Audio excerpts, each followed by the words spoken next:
ಒಬ್ಬ ಸಾಮಾನ್ಯ ವ್ಯಕ್ತಿ ಒಂದು ಪೊಲೀಸ್ ಠಾಣೆಗೆ ಹೋಗಿ ಒಬ್ಬ ಸಾಮಾನ್ಯ ಸಬ್ ಇನ್ಸ್ಪೆಕ್ಟರ್ನ ಇವತ್ತು ಮಾತಾಡ್ಸೋಕ್ಕಾಗ್ತಾ ಇಲ್ಲ. ಮತ್ತು ತಾಲೂಕು ಅಧಿಕಾರಿ ಆದಂತಹ ತಹಸೀಲ್ದಾರ್ ಅವ್ರನ್ನ ಸಾಮಾನ್ಯ ವ್ಯಕ್ತಿಗಳು ಮಾತಾಡ್ಸೋಕ್ಕಾಗ್ತಾ ಇಲ್ಲ. ಕ್ಯೂನಲ್ಲಿ ನಿಲ್ಲಬೇಕು, ಕಾರಣ ಬೇಕು ಅವ್ರನ್ನ ಮೀಟ್ ಮಾಡೋದಕ್ಕೆ. ಅಂಥದ್ರಲ್ಲಿ ದಾವಣಗೆರೆ ಜಿಲ್ಲಾಧಿಕಾರಿಗಳಾದಂತಹ ಮಹಾಂತೇಶ್ ಬೀಳಗಿ ಅವರು ಸಾಮಾನ್ಯ ವ್ಯಕ್ತಿಗಳಾಗಲಿ ಅಥವಾ ಇತರೆ ಯಾರೇ ಆಗಲಿ ಅವರ ಕಚೇರಿಗೆ ಬಂದರು ಅಂದರೆ ಸಾಕು, ಎಲ್ಲರಲ್ಲೂ ಬೆರಿತಾಯಿದ್ರು, ಎಲ್ಲರಲ್ಲೂ ವಿಶ್ವಾಸದಿಂದ ಮಾತಾಡಿಸ್ತಾಯಿದ್ರು. ಬದಲೇ ನಾನು ಇವತ್ತು ಯಾರ ಬಗ್ಗೆ ಮಾತಾಡ್ತೀನಿ ಅಂತೇಳ್ಬಿಟ್ಟು ನಿಮ್ಗೆ ಆಲ್ರೆಡಿ ಗೊತ್ತಾಗಿದೆ. ಯಾರೆಲ್ಲ ನನ್ನ ಹೊಸದಾಗಿ ಚಾನಲ್ ನೋಡ್ತಾ ಇದ್ದೀರಾ, ಈ ಚಾನಲ್ನ ಸಬ್ಸ್ಕ್ರೈಬ್ ಮಾಡ್ಕೊಳ್ಳಿ, ಶೇರ್ ಮಾಡ್ಕೊಳ್ಳಿ ಅಂತ ಹೇಳ್ತಾ, ಬಂಧುಗಳೇ ನಮಸ್ಕಾರ, ಹೇಗಿದ್ದೀರಿ? ನಾನು ನಿಮ್ಮ ಬಾಲಕೃಷ್ಣ ಬರಗೂರು. ಈ ವಿಡಿಯೋ ಶುರು ಮಾಡ್ತಾ ಇದ್ದೀನಿ. ಬಂಧುಗಳೇ, ನಿಮಗೆ ಮಹಾಂತೇಶ್ ಬೀಳಗಿ ಅನ್ನೋ ಜಿಲ್ಲಾಧಿಕಾರಿಗಳ ಬಗ್ಗೆ ನಿಮಗೆ ಗೊತ್ತಿರ್ಬೋದು. ಆಲ್ರೆಡಿ ಸಾಮಾಜಿಕ ಜಾಲತಾಣದಲ್ಲಿ ಸಾಕಷ್ಟು ಇವರ ವಿಚಾರಗಳು ಮತ್ತು ಇವರ ಬಗ್ಗೆ ಸಾಕಷ್ಟು ಜನ ತಿಳ್ಕೊಂಡಿರ್ತೀರ. ಬಂಧುಗಳೇ, ನಿನ್ನೆ ನಡೆದಂತಹ ಒಂದು ದುರಂತ ನಮ್ಮ ಮನಸ್ಸಿಗೆ ನಿಜಕ್ಕೂ ಬೇಸರ ತಂದಿದೆ. ಒಂದು ಕಡೆ ದಾವಣಗೆರೆ ಜಿಲ್ಲಾಧಿಕಾರಿಗಳಾದಂತಹ ಮಹಾಂತೇಶ್ ಬೀಳಗಿಯವ್ರನ್ನ ದಾವಣಗೆರೆ ಜಿಲ್ಲಾಧಿಕಾರಿಯಾಗಿ ಪಡೆದಂತಹ ಜನಗಳು ಅದೃಷ್ಟವಂತರಾಗಿದ್ದರು. ಆದರೆ ಇವತ್ತು ನಾವು ಕರ್ನಾಟಕದ ಜನತೆ ಅವರನ್ನು ಕಳ್ಕೊಂಡು ನತದೃಷ್ಟರಾಗಿದ್ದೇವೆ ಅಂತ ಹೇಳಿದ್ರೂ ತಪ್ಪಾಗಲಾರದು. ಏಕೆಂದರೆ ಎಲ್ಲರಿಗೂ ಗೌರವ ಕೊಡುವಂತಹ ಹಾಗೆ ತಕ್ಷಣಕ್ಕೆ ಸ್ಪಂದಿಸುವಂತಹ ಅಧಿಕಾರಿ ಇವರಾಗಿದ್ದರು. ಬಂಧುಗಳೇ, ಅವರ ಬಾಲ್ಯ ಹೇಗಿತ್ತು ಅಂತಂದರೆ, ಅವರು ಕಷ್ಟಪಟ್ಟು ಓದಿ ಬೆಳೆದಂಥ ಅವರು ಒಬ್ಬ IAS ಅಧಿಕಾರಿಯಾಗಿ ಜಿಲ್ಲಾಧಿಕಾರಿ ಆಗೋದು ಅಷ್ಟೊಂದು ಸುಲಭದ ಮಾತಲ್ಲ. ಏಕೆಂದರೆ ನೀವು ನೋಡಿರ್ಬೋದು, ಹಿಂದೆ ಯಾವ ಥರ ಕಠಿಣವಾದ ಕಷ್ಟಪಡ್ತಾಯಿದ್ರು ಜನ. ಒಂದು ಹೊತ್ತು ಊಟಕ್ಕೋಸ್ಕರ ತುಂಬ ಕಷ್ಟಪಡ್ತಾಯಿದ್ರು. ಅಲ್ಲದೆ ಇವ್ರಿಗೆ ಒಂದು ಘಟನೆ ಅವ್ರ ಮನಸ್ಸಲ್ಲಿ ತುಂಬ ಅಚ್ಚಳಿಯಾಗಿ ಉಳಿದಿದೆ. ಏನಪ್ಪ ಅಂತಂದರೆ, ಅವರ ತಂದೆ ಮರಣವನ್ನು ಒಪ್ಪಿದಾಗ ಅವರ ತಾಯಿ ವಿಧವಾ ವೇತನ ಪಡೆಯೋದಕ್ಕೋಸ್ಕರ ಅಧಿಕಾರಿಗಳೆಲ್ಲ ಭೇಟಿ ಮಾಡೋದು, ಮನೆಗೆ ಬರೋದು, ಈ ಥರ ಸಾಕಷ್ಟು ಬಾರಿ ಮಾಡಿದರೆ 25 ರೂಪಾಯಿ ವಿಧವಾ ವೇತನ ಪಡೆಯೋದಕ್ಕೆ ಅವರ ತಾಯಿ 100 ರೂಪಾಯಿಯನ್ನು ಲಂಚ ಕೊಡ್ತಾರೆ. ಇದು ಅವರ ಮನಸ್ಸಲ್ಲಿ ಗಾಢವಾಗಿ ಬೇರೂರು ಬಿಟ್ಟಿತ್ತು. ಬದಲೇ ಈ ಮಹಾಂತೇಶ್ ಬೀಳಗಿ ಅವರು ತನ್ನ ಓದೋದಕ್ಕೂ ಕಷ್ಟಪಡ್ತಿದ್ದಂಥ ಕಾಲದಲ್ಲಿ ತಾಯಿ ಆಗೋ ಈಗೋ ಕಷ್ಟಪಟ್ಟು ಓದಿಸ್ತಾರೆ.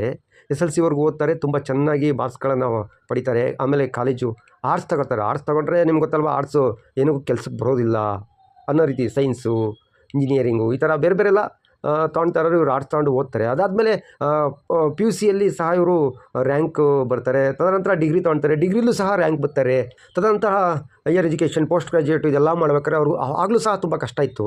ಆ ಕಷ್ಟಗಳನ್ನೆಲ್ಲ ಮೆಟ್ಟಿ ನಿಂತು, ಅಂದರೆ ಅವ್ರ ಜೀವನಕ್ಕೆ ಏನು ಮಾಡ್ತಾಯಿದ್ರು ಅಂತ ಒಂದಷ್ಟು ಜನ ಮಕ್ಕಳಿಗೆ ಟ್ಯೂಷನ್ ಮಾಡಿ, ಆ ಟ್ಯೂಷನಲ್ಲಿ ಬಂದಂಥ ಸಣ್ಣ ಪುಟ್ಟ ಹಣದಿಂದ ಅವರು ಕಾಲೇಜ್ ಫೀಸ್ಗಳನ್ನ ಕಟ್ಕೊಂಡು, ಅವರ ಊಟನ ಮಾಡಿಕೊಂಡು ನಿಜಕ್ಕೂ ಅವರು IAS ಎಕ್ಸಾಮ್ ಬರೀತಾರೆ. IAS ಅವರಿಗೆ ಗೋಲ್ಡ್ ಮೆಡಲ್ ಬಂದಾಗಲೂ ಸಹ ಅವ್ರ ಹತ್ರ ಒಂದು ಕೋಟ್ ಇರಲಿಲ್ಲ, ಒಂದು ಕಾಲಿಗೆ ಚಪ್ಪಲಿ ಇರಲಿಲ್ಲ ಅಂತ ಅಷ್ಟೊಂದು ಕಷ್ಟಪಟ್ಟು ಅವರು IASನ ಪಾಸ್ ಮಾಡಿ, ತದನಂತರ ಅವರು ಎಲ್ಲ ಜಿಲ್ಲೆಗಳಲ್ಲಿ ಬೀದರು, ಗುಲ್ಬರ್ಗ ಈ ಥರ ಎಲ್ಲ ಜಿಲ್ಲೆಗಳಲ್ಲಿ ಕೆಲಸ ಮಾಡಿ ಒಂದು ದಾವಣಗೆರೆ ಜಿಲ್ಲೆಗೆ ಜಿಲ್ಲಾಧಿಕಾರಿಯಾಗಿ ಬಂದಂಥ ಸಮಯದಲ್ಲಿ ತನ್ನ ತಾಯಿ ಪಟ್ಟಂಥ ಕಷ್ಟ ಯಾವ ತಾಯಿಗೂ ಬರಬಾರ್ದು ಅಂತ ಹೇಳ್ಬಿಟ್ಟು ಪಿಂಚಣಿ ಅದಾಲತ್ ಅಂತ ಒಂದು ಕಾರ್ಯಕ್ರಮ ಮಾಡ್ತಾರೆ. ಪಿಂಚಣಿ ಅದಾಲತ್ ಅಂದರೆ ಅಧಿಕಾರಿಗಳು ಜನರ ಮನೆ ಬಾಗಿಲಿಗೆ, ಅಂದರೆ ಜನರು ಮನೆ ಬಾಗಿಲಿಗೆ ಹೋಗಿ ಅವ್ರಿಗೆ ಏನು ಬೇಕೋ ಅದನ್ನು ಕೇಳಿ ಅದು ಪರಿಹಾರ ನೀಡಿ ಅವ್ರಿಗೆ ಪಿಂಚಣಿ ಅದಾಲತ್ ಅನ್ನೋ ಒಂದು ಕಾರ್ಯಕ್ರಮನ ರೂಪಿಸ್ತಾರೆ. ಇದು ಚಾಚು ತಪ್ಪದೆ ಮಾಡಬೇಕು ಅಂತ ಹೇಳ್ಬಿಟ್ಟು ತನ್ನ ಕೆಳಮಟ್ಟದ ಅಧಿಕಾರಿಗಳಿಗೆ ಎಲ್ರಿಗೂ ಸೂಚನೆ ನೀಡ್ತಾರೆ. ಇವರು ಮೋಟಿವೇಶನ್ ಕೊಡುವಂತಹ ಭಾಷಣ ಕೂಡ ಸಾಕಷ್ಟು ಮಾಡ್ತಾಯಿದ್ರು.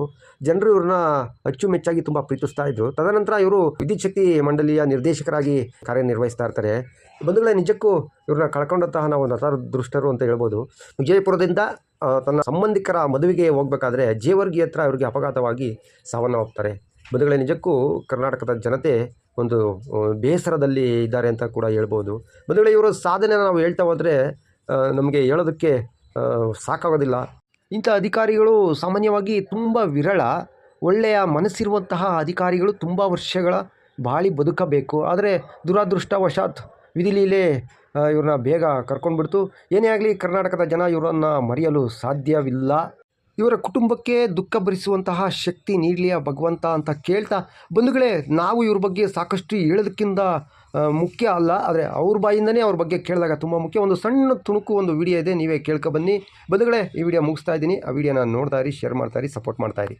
ಭಾಳ ತ್ರಾಸ್ನಾಗ ಬದುಕಿವಿ ನಾವು. ನನಗೆ ಹಾಕೊಳಕ್ ಚಪ್ಪಲ್ ಇಲ್ಲದೆ ಯೂನಿವರ್ಸಿಟಿ ಒಳಗೆ PG ಮಾಡೀನಿ. ಗೋಲ್ಡ್ ಮೆಡಲ್ ತಗೊಳತ್ನಾಗ ಮತ್ತೊಬ್ರು ಬೂಟ್ ಹಾಕೊಂಡು ಗೋಲ್ಡ್ ಮೆಡಲ್ ತಗೊಂಡೇನಿ. ಮತ್ತೊಬ್ರು ಕೋಟ್ ಹಾಕೊಂಡು, ಮತ್ತೊಬ್ರು ಅರ್ಬಿ ಹಾಕೊಂಡು ಸಾಲಿ ಕಲ್ತೀವಿ. ಬಹಳಷ್ಟು ಕಷ್ಟ. ನಾ ಟ್ಯೂಷನ್ ಹೇಳಿದ್ರೆ PG ಒಳಗ ಒಬ್ಬ ಡಾಕ್ಟರ್ ಮಗಗ ಟ್ಯೂಷನ್ ಹೇಳ್ತಿದ್ದೆ. ನನಗೆ ಫೀ ಏನು ಗೊತ್ತನ? ಮುಂಜಾನೆ ಅಷ್ಟ ಅಂದ್ರೆ ಅದಕ್ಕೂ ತ್ರಾಸಿತ್ತು ನಮಗೆ. ಬಹಳ ಕಷ್ಟ ಅದಾವ. ಬಟ್ ಆ ಕಷ್ಟವನ್ನ ನೆನೆಸ್ಕೊಂಡ ನಾವು ದಿನಾಲು ಊಟ ಮಾಡ್ತೀವಿ. ನಿಮ್ಮನ್ನು ಎತ್ತ ತಾಯಿಗೆ ಕೋಟಿ ಕೋಟಿ ನಮಸ್ಕಾರಗಳು ಮಹಾಂತೇಶ್ ಬೀಳಗಿ ಸರ್. ಏನೇ ಆಗಲಿ ನೀವು ಇರಬೇಕಿತ್ತು ಸರ್.